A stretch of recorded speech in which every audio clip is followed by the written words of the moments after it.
Good morning friends, welcome to Mehta classes. आज हम पढ़ेंगे साइकोलॉजी का टॉपिक टाइप्स ऑफ लर्निंग, अधिगम के प्रकार। आई थिंक आपने इससे पहले वाले वीडियोस में लर्निंग के बारे में पढ़ लिया होगा। अब देखें, आज हम पढ़ेंगे टाइप्स ऑफ लर्निंग के बारे में। सबसे पहले है लर्निंग बाय डूइंग, सेकेंड हमारे पास है लर्निंग बाय गाइडेंस और थर्ड हमारे पास है लर्निंग बाय इमिटेशन। ये जो तीन तरीके हैं ये मोस्ट इम्पॉर्टेंट है लर्निंग के लिए कि बच्चा सबसे ज्यादा लर्निंग इन तीन तरीकों से करता है। बेसिकली ये टाइप्स हमारे पास। अब देखिए, सबसे पहले लर्निंग बाय डूइंग मतलब खुद करके सीखना। देखो, अब आगे जो आप पेडागोजी के टॉपिक्स पढ़ेंगे सीटेट के लिए, रीट के लिए, ये पेडागोजी का जो पैटर्न रहता है बहुत ही ज्यादा इम्पोर्टेंट है। उसके अंदर आप देखेंगे कि मोस्ट इम्पोर्टेंटली जो आज की हमारी एजुकेशन सिस्टम है वो एम्फेसिस करती है लर्निंग बाय डूइंग पर। लर्निंग बाय डूइंग का मतलब क्या होता है कि जब तक आप कार्य को खुद करके नहीं देखते तो उस कार्य में आने वाली तकलीफों के बारे में, डिफिकल्टीज के बारे में आप अंदाजा नहीं लगा सकते। देखो, एक तो आपने वीडियो देखी किसी चीज की कि कैसे हो रहा है काम, और एक जब आप खुद करते हो तो दोनों बातों में बहुत अंतर है। तो लर्निंग बाय डूइंग का मतलब क्या होता है कि जब बच्चा किसी कार्य को खुद करके सीखता है उस प्रक्रिया को क्या कहते हैं, लर्निंग बाय डूइंग कहते हैं। क्लियर है? ठीक है, लर्निंग बाय डूइंग। और बच्चा जितनी लर्निंग बाय डूइंग करेगा उसका ज्ञान उतनी ही उसकी लर्निंग क्या होगी, स्ट्रॉन्ग होगी। क्लियर? सेकंड हमारे पास है लर्निंग बाय गाइडेंस, निर्देशन से सीखना। देखो, जब निर्देशन से सीखने का मतलब क्या है कि बच्चे को कोई कहे और वो चीज को सीख ले। ठीक है, एक तो है कि वो खुद करे उस कार्य को, एक वो क्या है कोई उसे कहे और वो सीख ले। जैसे जब बच्चे को किसी बड़े द्वारा कुछ सिखाया जाता है, जैसे कि अब देखो हम बोलते हैं कि बच्चे चोरी करना गलत बात है। इट मीन्स आपने बच्चे को एक निर्देश दिया कि चोरी करना गलत बात है और बच्चे ने आपके उस निर्देश से ये बात सीख ली कि चोरी करना क्या है, गलत है। क्लियर? इट मीन्स ये कैसी लर्निंग हुई उसकी, लर्निंग बाय गाइडेंस की। आपने उसे सिखाया और बच्चे ने उस कार्य को सीख लिया। ठीक है, इसमें उसने चोरी करके नहीं देखी इसने, और आपने उसे डांटा नहीं। इट मीन्स आपने उसे पहले ही सिखा दी वो चीज। वो कौन सी लर्निंग हुई, learning by guidance. Clear? Next और most important, learning by imitation, अनुकरण से सीखना। सबसे पहले आपको अनुकरण या इमिटेशन के बारे में क्लियर होना पड़ेगा। देखो, अनुकरण का मतलब होता है नकल, कि जैसा आप करो बच्चा आपको देखकर हूबहू वैसा करने की कोशिश करे। देखो, जो एक छोटे बच्चे को अगर आप ध्यान से ऑब्जर्व करें तो बच्चा वही कार्य करता है जो आप उसके सामने कर रहे हैं।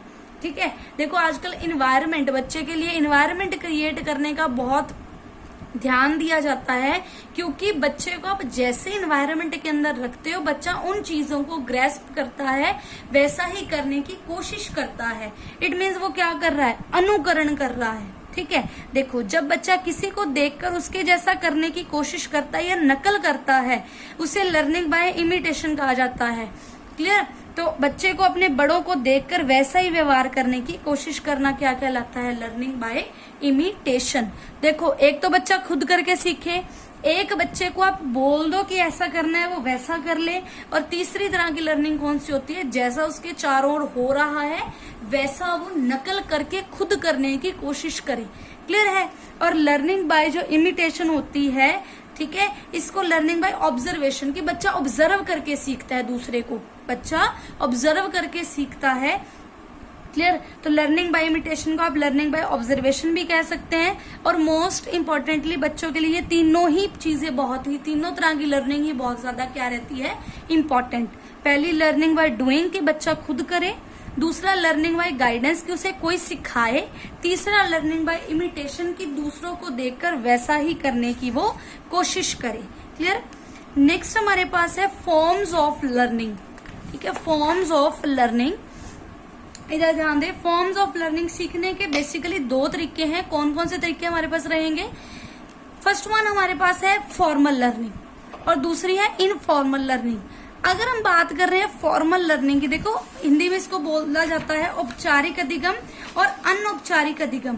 औपचारिक अधिगम का मतलब क्या है, देखो जहां भी वर्ड आ जाता है फॉर्मल, देखो फॉर्मल का मतलब होता है एक ऐसा इन्वायरमेंट जहाँ पे कोई रूल रेगुलेशन होते हैं, बच्चा उस रूल रेगुलेशन के अंडर सीखता है। तो फॉर्मल लर्निंग भी यही बताती है कि जब बच्चा किसी निश्चित वातावरण नियमों में कुछ सीखता है, उसे औपचारिक अधिगम कहते हैं। When a child learn in a fixed environment, fixed rule and regulation, this type of learning is known as formal learning. जैसे देखो स्कूल में है, स्कूल में हर बच्चे को इतने टाइम पे स्कूल पहुंचना है, प्रॉपर स्कूल में जैसे सारे बच्चे बैठते हैं बच्चे को प्रॉपर वैसे बैठना है, जब छुट्टी होगी तब खाना है, छुट्टी होगी तो घर जाना है। इट मीन्स बच्चा जो भी चीजें सीख रहा है वो एक फिक्स्ड इन्वायरमेंट के अंदर सीख रहा है, फिक्स्ड जहाँ के कुछ रूल्स और रेगुलेशन है। तो ये उसकी कौन सी लर्निंग हो रही है? फॉर्मल लर्निंग हो रही है। और जब हम बात करेंगे इनफॉर्मल लर्निंग में, तो इनफॉर्मल लर्निंग के अंदर बच्चा स्वतंत्र होता है, इंडिपेंडेंट होता है, किसी भी कार्य को सीखने के लिए वो फ्री होता है, उसे कोई भी रिस्ट्रिक्टेड एनवायरनमेंट नहीं दिया जाता। जैसे बच्चा अपने दोस्तों के साथ खेल रहा है, अगर वो कोई चीज सीख रहा है तो वो फ्री है उस चीज को सीखने के लिए। बच्चा अपने घर पे अपने बड़ों को देखकर कुछ सीख रहा है तो वो फ्रीली, उसे कोई स्ट्रिक्ट बाउंड इन्वायरमेंट नहीं दिया जाता, फ्रीली इंडिपेंडेंसी से वो कुछ भी चीजों को सीख सकता है। अगर हम बात करें कि यहाँ पे देखो फॉर्मल मतलब fixed rule regulation and environment, informal free. Clear? अब मैं आपसे पूछूं कि दोनों में से कौन सी अच्छी रहेगी, फॉर्मल लर्निंग अच्छी है या इनफॉर्मल? तो यहाँ पे देखो अगर हम बात करें कि इनफॉर्मल अच्छी है, कि बच्चे को फ्री दिया जाए, फ्रीली उसे क्या दिया जाए, इंडिपेंडेंसी दी जाए कि वो जो चाहे जहां से चाहे सीख सकता है। अगर हम ऐसा करेंगे तो बच्चा गलत चीजें भी सीख सकता है, क्योंकि बच्चे को अगर फ्री छोड़ दिया तो बच्चा जो चाहे वो चीजें सीखेगा। और अगर उसकी संगत बुरी है, ठीक है, उसके आसपास रहने वाले लोग बुरे हैं, तो वो गलत चीजों को सीख लेगा। ठीक है।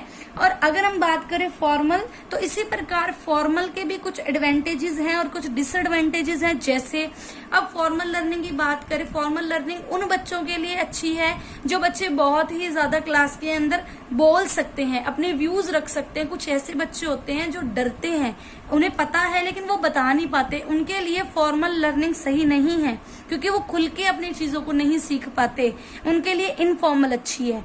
लेकिन जो बच्चे, अगर हम इनफॉर्मल के अंदर उन्हें बहुत ज्यादा फ्रीडम दे देंगे तो बच्चे क्या करेंगे, गलत कार्यों के अंदर भी जा सकते हैं। तो अपनी जगह दोनों ही सही है, और बच्चे की लर्निंग में, ओवरऑल डेवलपमेंट में दोनों लर्निंग ही बहुत ज्यादा इंपॉर्टेंट है। इसीलिए बच्चे को formal as well as informal दोनों तरह की लर्निंग करवाई जाती है। क्लियर हो गया आपको यहाँ तक? इसके बाद नेक्स्ट हमारा टॉपिक यहीं पे हम करेंगे। नेक्स्ट हमारे पास है लर्निंग फॉर्मूला। अधिगम का सूत्र बहुत ही ज्यादा इंपॉर्टेंट है, बहुत ही ज्यादा। क्लियर? तो लर्निंग का फॉर्मूला होता है L=KB²। Here L stand for learning, अधिगम, K स्टैंड फॉर नॉलेज, ज्ञान, B स्टैंड्स फॉर बिलीफ, विश्वास, and another B², here B² and another B here behaviour, व्यवहार। क्लियर? अब देखो हम एक एक करके रीड करते हैं। सबसे पहले हम पढ़ेंगे, सबसे पहले देखो लर्निंग का फॉर्मूला समझने के लिए आप इन तीनों के आगे लगाओ change in knowledge, change in belief, change in behaviour. कैसे, वो आपको अभी समझ में आ जाएगा। देखो अगर हम बात करें कि लर्निंग की पहली बात बताता है कि learning is change in knowledge. अब कहने का मतलब क्या है कि जब आप कोई भी चीज सीखते हो, कोई भी चीज लर्न करते हो, तो उससे क्या होता है, आपके ज्ञान में परिवर्तन आता है। क्या होता है उससे? आपके ज्ञान में परिवर्तन आता है। जैसे अब पहले बच्चे को हम क्या सिखाएंगे, अल्फाबेट सिखाएंगे, फिर उसे वर्ड सिखाएंगे, फिर उसे सेंटेंस सिखाएंगे। तो बच्चा जैसे जैसे सीखता है वैसे वैसे उसकी नॉलेज में क्या आता है, चेंज आता है। क्लियर? जैसे जैसे चीजों को वो लर्न करता है वैसे वैसे उसकी नॉलेज में क्या आता है, चेंज आता है। देखो आप बड़े हो रहे हैं, हम जैसे जैसे हम बड़े हो रहे हैं, हमें बहुत सी चीज के बारे में, बहुत से एरियाज के बारे में हमें क्या पता लग रहा है, नॉलेज। तो वो नॉलेज हमें कहाँ से आ रही है, लर्निंग से। It means learning is equals to K मतलब नॉलेज, की जैसे जैसे लर्निंग होगी वैसे वैसे हमारी नॉलेज में क्या आएगा, चेंज आएगा। Clear? Learning is change in belief, विश्वास में परिवर्तन। सीखने से हमारे विश्वास में भी परिवर्तन आता है। कैसे? देखो सबसे पहले अगर हम बात करें, एक बच्चा छोटा है, छोटे बच्चों को हमने देखा होगा ज्यादातर अपनी माता के पास रहता है वो, क्योंकि वो अपनी माता की गोद में सुरक्षित महसूस करता है, और अगर उस समय उसे कोई और ले तो वो रोने लग जाता है। परंतु जैसे जैसे बच्चा बड़ा होता है वो दूसरों के पास भी जाने लग जाता है, क्योंकि जो लोग उसके आसपास होते हैं उन्हें बच्चे को उन पर भी विश्वास होने लग जाता है। इट मीन्स जैसे जैसे उसने सीखा कि ये मेरे पापा हैं, मेरी दादी हैं, तो बच्चे के विश्वास में क्या आ गया, परिवर्तन आ गया। क्लियर हो गया। Next, change in behaviour. Change in behaviour मतलब व्यवहार में परिवर्तन। देखो सिंपल सी बात है, मान लीजिए कि एक 5 साल का बच्चा है और एक 10 साल का बच्चा है, दोनों के व्यवहार में डेफिनेटली क्या होता है, डिफरेंस होता है। ये डिफरेंस कैसे आया कि जैसे जैसे हम बड़े होते हैं बहुत सारी चीजों को सीखते हैं कि किस जगह पे कैसे बिहेव करना है, कैसे हरकतें करनी है, कैसे चलना है, कैसे बैठना है। इट मीन्स हम क्या कर रहे हैं, चीजों को सीख रहे हैं, और जैसे जैसे सीख रहे हैं वैसे वैसे हमारे व्यवहार में क्या आ रहा है, परिवर्तन आ रहा है। There is change in the behaviour of the child as child grow and learn. ठीक है, जैसे जैसे बच्चा चीजों को सीखता है, बड़ा होता है, उसके व्यवहार में क्या आता है, परिवर्तन। क्लियर हो गया फॉर्मूला। तो L is equals to KB²। K for change in knowledge, B for change in belief, another B for change in behaviour. की सीखने से बच्चे के ज्ञान में परिवर्तन आता है, सीखने से बच्चे के विश्वास में परिवर्तन आता है, और सीखने से ही बच्चे के व्यवहार में भी क्या आता है, परिवर्तन। क्लियर। देखो आज हमने क्या क्या लर्न कर लिया। सबसे पहले हमने टाइप्स ऑफ लर्निंग पढ़ लिए। First one learning by doing, then learning by guidance, then learning by imitation. उसके बाद हमने पढ़ा forms of learning, and there are 2 forms of learning. कौन कौन सी फॉर्म्स ऑफ लर्निंग है? First one is formal learning, another one is informal learning. फिर learning का फॉर्मूला क्या है हमारे पास, L is equals to KB²। Here K for change in knowledge, B for change in belief, another B change in behaviour. Clear हो गया आपको? I think समझ में आ गया होगा। और अगर वीडियो अच्छी लगी तो लाइक करें और इस चैनल को सब्सक्राइब करें। Thank you.